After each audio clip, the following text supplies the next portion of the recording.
कहानी आप लोग सुने होंगे। काशी के राजा श्री कृष्ण उनके उनके लिए विवाह का प्रपोजल आता है वो मदरसा से।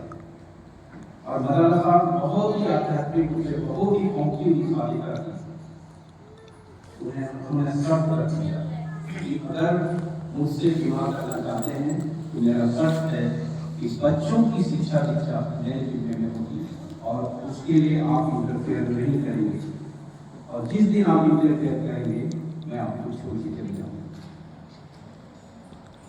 तो राजा ने एक्सेप्ट कर लिया, प्रपोजल एक्सेप्ट कर लिया। उनकी शादी होती है और बच्चा होता है, पहला बच्चा होता है किसान।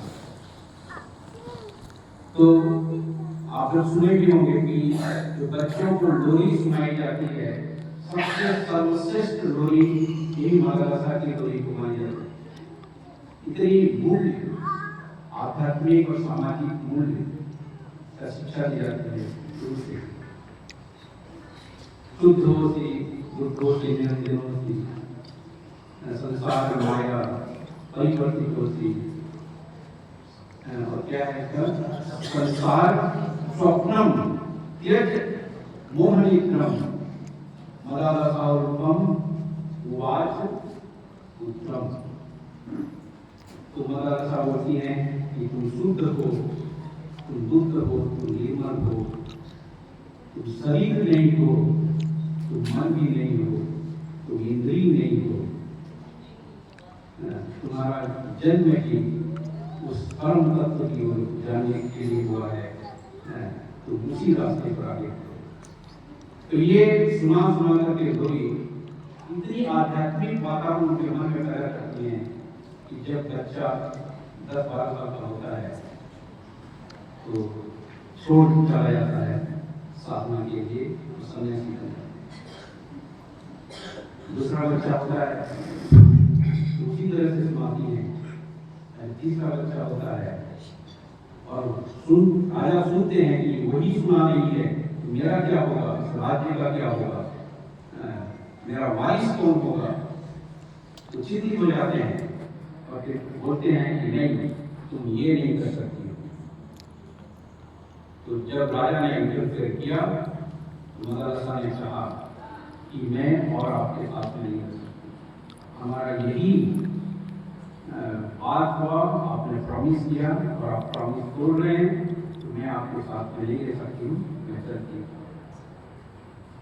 और राजा जो है जाने के पहले उन्होंने एक ताबीज दिया, एक रीन दिया, उसमें लिखे हुए थे और उन्होंने इंस्ट्रक्शन दिया कि जब बच्चा बड़ा हो जाएगा तो ये उनको जेल देगा, उनके साथ में हमेशा, और जब कोई कष्ट में होंगे तब वो खुल करके उसको देख सकते हैं कि क्या इंस्ट्रक्शन राजा ने किया और चलिए।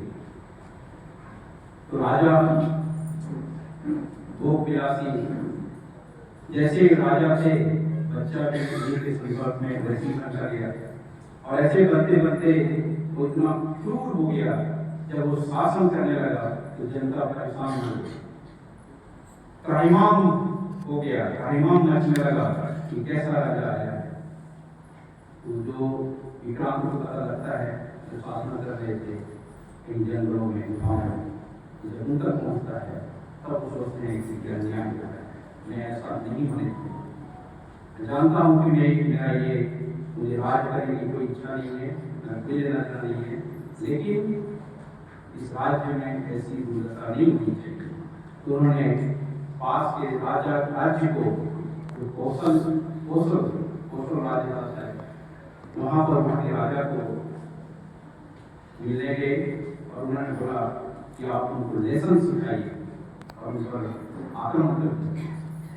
तो जैसे ही आक्रमण होता है, अलग बच्चे का नाम अलग, राजा अलग, आप लोग सुने होंगे, वो राज्य छोड़ करके चले जाते हैं, डर के मारे राज्य छोड़ के चले जाते हैं।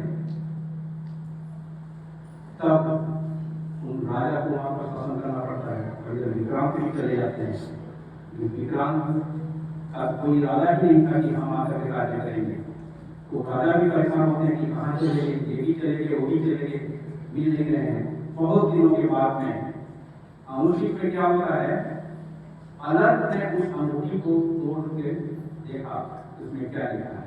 जब कष्ट में जीवन में थे, कोई रास्ता नहीं दिख रहा था, तब उन्होंने पढ़ा कि अगर तुमको कोई इच्छा रखनी है तो ऐसी इच्छा रखनी है जो मोक्ष के लिए, या मोक्ष की इच्छा रखनी है, सांसारिक इच्छा नहीं रखनी है। और उसको अगर किसी कंपनी में रहना है, किसी के साथ में रहना है, किसी के संपर्क में, संसद में रहना है, तो केवल स्पिरिचुअल लोगों के संपर्क रहना, साधु के समागम में रहना।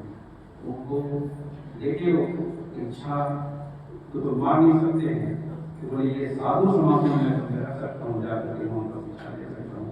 तो वो गए अष्टावक्र के आश्रम, और अष्टावक्र के आश्रम में ज्ञान शिक्षा ली, ज्ञान की शिक्षा ली, और एक बहुत बड़े साधक बन गए, साधना करने लगे। और इतना साधना में मस्त हो गए कि वो राजपाट की कोई चिंता ही नहीं थी, हो गए ना विक्रांत के।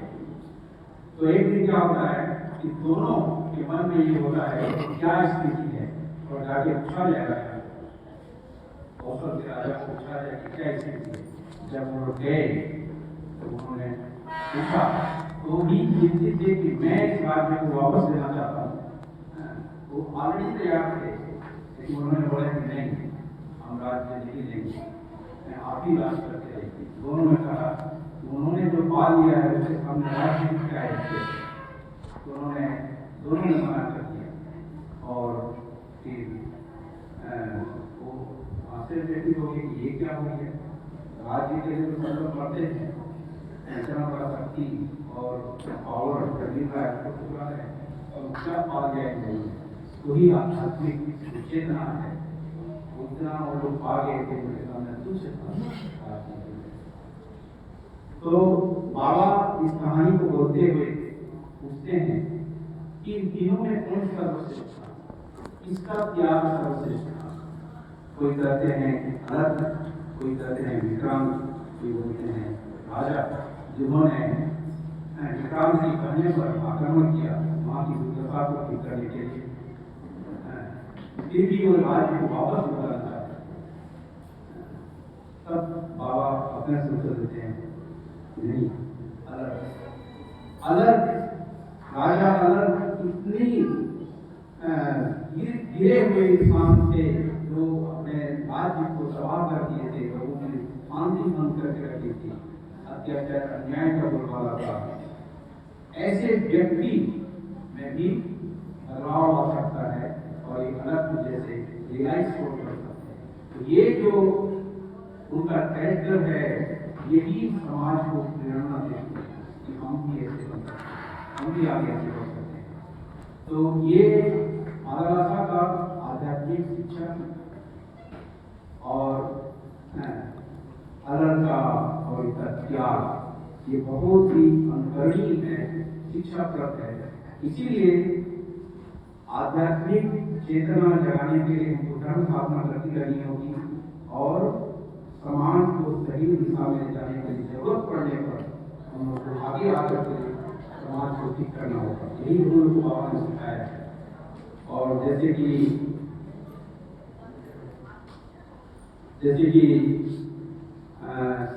धर्म जो है सामाजिक और आर्थिक न्याय का भी आधार है।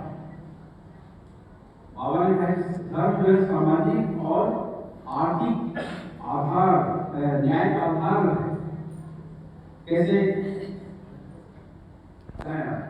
एक श्लोक है, हरे में पिता गौरी माता स्वदेश उन्नत है। ये जो विश्व ब्रह्मांड है, ये जो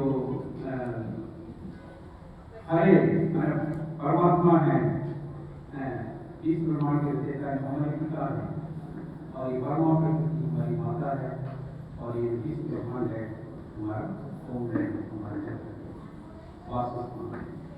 तो इसमें हर व्यक्ति का उतना ही समान अधिकार है। तो इसलिए सबको सही स्कोप मिलना चाहिए आगे बढ़ने के लिए। समाज में जैसे कहा गया समानम भेजे की समाज है, समाज में सबको लेकर के चलने की व्यवस्था होनी चाहिए। जैसे कोई यात्रा में अगर 10-20 लोग एक साथ में जा रहे हैं, कोई बीमार पड़ जाता है तो क्या उसको छोड़ देंगे? दायित्व होता है कि उनको भी सेवा शुश्रूषा करते हुए आगे उनको साथ में ले जाएंगे। इसी तरह से यह समाज जो है, चाहे किसी भी जाति संप्रदाय के लोग, ये परम चेतना की अभिव्यक्तियां हैं, वही परमात्मा का विस्तारित रूप है। इसलिए सब उनके ही क्रिएशन है, तो उनके क्रिएशन के साथ में भेदभाव क्यों, कोई उच्च नीच क्यों? हम लोग समाज में देखते हैं, आज भी देखते हैं कि कितना शोषण होता है जाति के नाम पर, संप्रदाय के नाम पर, आर्थिक शोषण भी होता है।